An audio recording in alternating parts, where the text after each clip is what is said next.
Assalamualaikum warahmatullahi wabarakatuh. Perkenalkan, nama saya Muhammad Khairi, NIM 211441027 dari program studi akuntansi syariah kelas 1A. Mata kuliah metodologi studi Islam dengan dosen pengampu Ibu Fadiyah Adlina MPDI. Di sini saya akan menjelaskan tugas UAS telling story dengan tokoh Syed Husenas. Sebelumnya yaitu saya akan membacakan biografi beliau.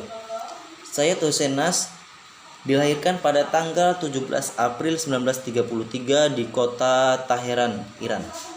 Ayahnya bernama Syed Failullah Nas yang dikenal sebagai ulama, dokter dan pendidik pada masa dinasti Qajar. Syed Husenas adalah seorang tradisionalis yang ingin menggeser peradaban intelektual modern dengan matrik intelektual tradisional. Ia hidup dalam dua tradisi, Islam tradisional dan modernisasi Barat. Beliau dibesarkan dalam keluarga ulama Syiah. Beliau sempat memperoleh pendidikan Barat modern di Institut Teknologi Massachusetts dan Universitas Harvard. Pendidikan dasarnya dimulai di Teheran dan selanjutnya oleh ayahnya ia dikirim ke Qum untuk bekerja dengan sejumlah ulama besar Iran termasuk Al-Tabatabai untuk mendalami filsafat ilmu kalam, tasawuf dan menghafal Al-Quran dan syair-syair klasik Persia. Pada masa pendidikan di Iran, ketegasan telah mewarnai hubungan antara Barat dan Timur. Kebudayaan Barat yang modern dengan segala corak moralnya telah mempengaruhi negara-negara Muslim yang dalam banyak hal sangat bertentangan dengan Islam tradisional. Barangkali hal ini yang mendorong keinginan Syed Husenas untuk belajar ke Barat, bahwa untuk melawan pemikiran sekuler, Barat harus masuk ke sarangnya. Pada usia 13 tahun, Syed Husenas berangkat ke Barat untuk melanjutkan studi sekolah tingkat atas dan selanjutnya perguruan tinggi. Ia mengikuti jurusan matematika dan fisika di Massachusetts di bawah bimbingan seorang guru terkenal yakni Bertrand Russell. Dalam karyanya, selain aktif mengajar dan memberikan ceramah-ceramah, Nas juga aktif menulis. Ia telah menulis lebih dari 50 buku dan 500 artikel, dan sebagian besar telah diterjemahkan dalam berbagai bahasa, terutama bahasa-bahasa umat Islam, bahasa Eropa dan Asia. Meskipun menulis dengan bahasa Inggris, akan tetapi Nas menyebut dirinya sebagai man of the age dan menyatakan bahwa salah satu tugasnya adalah mempertemukan antara Barat dan Timur, setidaknya sebagai penengah antara keduanya. Perkembangan pemikiran Nas sejak awal dasawarsa 1960-an hingga dasawarsa 1990-an ini masih menunjukkan konsistensi. Artinya, pemikiran sejak ia pertama kali mulai berkarir dan berkiprah dalam pergumulan intelektual, topik-topik yang dikembangkannya belum mengalami perubahan. Justru yang dilakukan ialah mempertajam dan memperluas tema-tema awalnya. Untuk melacak perkembangan pemikiran Nas dengan cara meneliti hasil karya-karyanya yang berupa buku maupun artikel. Untuk memotret perkembangan pemikiran perlu diklasifikasi menjadi 4 periode. 60-an ditandai dengan 2 tema pokok. Pertama, tentang rekonstruksi tradisional sains Islam dan khazanah serta sumber pemikiran Islam. Kedua, tentang krisis dunia modern. Karya perdananya dalam bidang sejarah sains dan sains Islam in Introduction to Islamic Cosmological Doctrines tahun 1964. Buku ini berisi tentang kajian kosmologi Islam dalam perspektif tradisional paling komprehensi karena dikaji dari para tokoh filosof dan ilmuwan. Selanjutnya, Three Muslim Sects tahun 1964 memperkenalkan 3 pemikir Muslim, yaitu Ibnu Sina, Suhrawardi, dan Ibnu Arabi.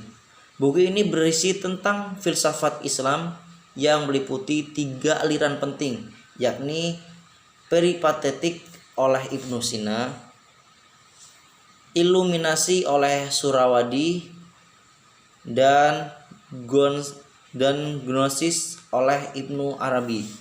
Karya selanjutnya, Ideal and Realities of Islamic tahun 1966 berisi uraian tentang karakteristik Islam dan upaya menjadikan wahyu sebagai sumber inspirasi ilmu pengetahuan dan juga tentang tasawuf. 1. Hakikat pengetahuan. Berbicara masalah pengetahuan tidak lepas dengan adanya istilah tradisi. Pengetahuan dan tradisi keduanya sangat erat hubungannya karena pengetahuan berada dalam setiap jantung tradisi dan tradisi berasal dari agama. Yang kedua, desakralisasi ilmu pengetahuan. Mencermati perkembangan ilmu pengetahuan memang sangat menarik karena dengan adanya kita bisa tahu dan lebih mengerti keagungan ciptaan Tuhan.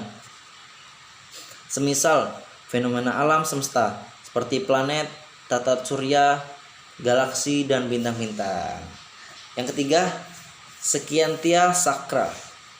Pengetahuan suci Sekiantia Sakra adalah pengetahuan yang berada dalam jantung setiap waktu. Pengetahuan suci bukanlah buah dari spekulasi kecerdasan manusiawi atau penalaran, atau bisa dikatakan pengetahuan suci bukan konstruk mental yang akan berubah dengan perubahannya gaya budaya suatu zaman atau dengan munculnya penemuan baru dari pengetahuan dunia material. Pengetahuan ini berisi pengalaman seperti dilahirkan dari sumber pengetahuan, yakni intelek, berpijak dari sudut lain, di mana diri yang berada pada pusat setiap dari sumber pengetahuan suci diturunkan pada manusia yang merupakan pusat kecerdasan manusia sendiri, yang pada akhirnya pengetahuan tentang substansi itu sendiri. Menurut saya, tentang pemikiran tersebut agak menarik di bagian Tuhan merupakan bagian dari lingkungan ekosistem. Di situ seperti mendorong untuk pemikiran lebih mendalam. Tetapi pemikiran terhadap modernisasi belum banyak dilakukan. Hal ini penting bagi kehidupan manusia dimaksud agar dapat mengetahuinya. Kesimpulan, berdasarkan analisis data-data pemikiran tokoh yang penulis lakukan terhadap penelitian ini, terlihat keistimewaan pemikiran Syed Hussein Nas yang berbicara tentang konsep manusia. Syed Hussein Nas sebagai alternatif mengembalikan fitrah manusia modern. Implikasi konsep manusia Syed Hussein Nas dengan fitrah manusia modern adalah dengan mengintegrasikan pembangunan tubuh dan pembangunan pikiran, dan pemikiran-pikiran arus sejarah dengan jiwa seseorang, yang mana jiwa tersebut pada hakikatnya berada dalam suatu hierarki wujud yang tidak dapat dipisahkan dari pusat eksistensi. Dengan demikian, manusia modern akan mendapatkan kembali makna dan fitrah hidup dalam hidupnya. Dari saya ucapkan terima kasih. Wassalamualaikum warahmatullahi wabarakatuh.